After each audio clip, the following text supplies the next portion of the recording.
இந்த குட்டி பிரெயினில் இன்னும் ஒரு யோசனை வந்தது. இப்போ பல சென்ச்சுரிஸ் முன்னாடி ரோமன் கேத்தலிக் வந்து அவங்க லாட்டின் லாங்குவேஜை யூஸ் பண்ணாங்க. எனக்கு அது பிடிக்காது. டெபிள்ஸ் லாங்குவேஜ்னு நான் சொல்லுவேன். இந்த ஆரிஜினே வந்து சைத்தானுடைய ஆரிஜின் ரோமன் கேத்தலிக் அப்படின்னு நான் சொல்லுவேன். சீரியஸாக ஏன் நான் அப்படி சொன்னேன்னா, இது யாராவது அஃபெண்ட் பண்ண போதுன்னா கூட எனக்கு கவலை இல்லை. அவங்க என்கிட்ட வந்து கேள்வி கேட்டுக்கலாம், எதுக்கு நீங்கள் நம்மளை அப்படி நினைக்கிறீங்கன்னு. நான் கண்டிப்பாக அதை எக்ஸ்பிளைன் பண்ணுவேன் ஏன்னு. ஓகே, நான் இது சொல்ல போகிறத வச்சு நீங்களும் கேட்டிங்கன்னா உங்களுக்கும் அதுதான் தோணும். இப்போது சைத்தான் அங்கேருந்து விழுந்தான் இல்லையா, ஒரு ஏஞ்சல், ஃபாலன் ஏஞ்சல் அப்படின்ற மாதிரி லூசிஃபர்னு சொன்னாங்க. இப்போ லூசிஃபருன்ற பேர் இந்த லாட்டின் லாங்குவேஜ்லேருந்து தான் வந்திருக்கு, மொழியிலேருந்து தான் வந்திருக்குது. சைத்தான் மொழி அப்படின்னு நான் சொல்லுவேன். டெவில்ஸ் லாங்குவேஜ் லாட்டின்லேருந்து தான் வந்திருக்குது.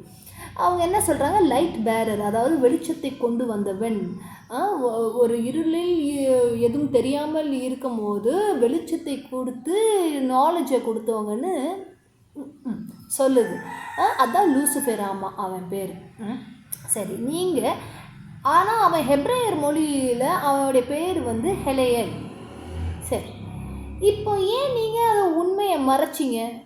லாட்டின் டிரான்ஸ்லேஷன் பண்ணுறோன்ற பேரில் ஏன் உண்மையை மறைக்கிறீங்க? ஹலேயலுடைய உண்மையான ஹெப்ரேயர் மொழியுடைய மீனிங் என்னது தெரியுமா? பிரேஸ் பி அன்டு, பிரேஸ் பண்ணு, ஆராதி. ஹெலியல், எல்ன்ற வார்த்தை வந்து லைக் காட், பிரேஸ் காட், அதுதான். ஓகே, நீ என்றைக்கும் ஆராதனை பண்ணுவை கடவுளை தான். இப்போ நம்ம ஹலியல் எடுத்திருக்கிறோம், அது வந்து பிரேஸ் பண்ணு அப்படின்னு தான் சொல்லுது. அப்போ நீங்கள் லூசிஃபரு டு பிரிங் லைட் பிரிங்கர்னு ஏன் நீங்கள் தப்பாக வந்து அவன் பேர், லூசிஃபருடைய பேர் வந்து ஆக்சுவலாக இதுதான் அதோடைய அர்த்தம்னு எதுக்கு நீங்கள் தப்பாக சொல்கிறீங்க? இல்லையே, அது பேர் வெளிச்சம் கொண்டு வரவங்க இல்லையே. அது பேர் வந்து ஆராதி, பிரேஸ். சரியா? ஸோ எதுக்கு நான் இதை சொல்கிறேன்னா, ஹல்லேலூயா என்ற வார்த்தையை யூஸ் பண்ணுற முன்னாடி கொஞ்சம் ரொம்ப தீவிரமாக யோசித்து யூஸ் பண்ணுங்கள். சும்மா யூஸ் பண்ணாதீங்க அப்படின்னு சொல்கிறேன். நான்லாம் இப்போ கொஞ்சம் அவாய்ட் பண்ணுறேன். ஏன்னா என் மனசு இது எனக்கு மனசில் பட்டதை நான் சொல்கிறேன். நீங்கள் இப்படி தான் பண்ணணும்னு நான் உங்களை சொல்லலை, எனக்கு இது தோணுச்சு, அதனால் நான் சொல்கிறேன். ஓகே, ஏன்னா எல்லாத்துலேயுமே கேர்ஃபுல்லாக இருக்கணும் அப்படின்னு நான் நினைக்கிறேன்.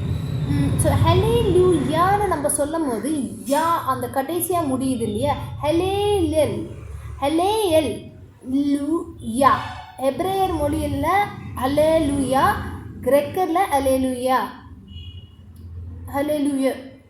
அது அந்த யா கூட அதில் ஒழுங்காக வரல கிரெக்க மொழியில். அது முடிக்கும் போது அதை லாட்டின்லேருந்து எடுத்து சொன்னாங்களா என்ன ஏதுன்னு தெரியல.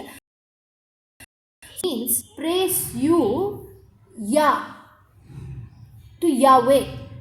ஹல்லேலூயா வந்து சொல்கிறது என்னதுன்னா, எனக்கு இப்படி தான் தோணுச்சு. ஸோ எனக்கு என்ன தோணுச்சோ நான் சொல்கிறேன். ஹல்லேலூயா அதாவது லூசிஃபர் கடவுள் யாவை ஆராதி அப்படின்னு சொன்னது போல் இருக்குது. ஓகேவா? அப்போ நம்ம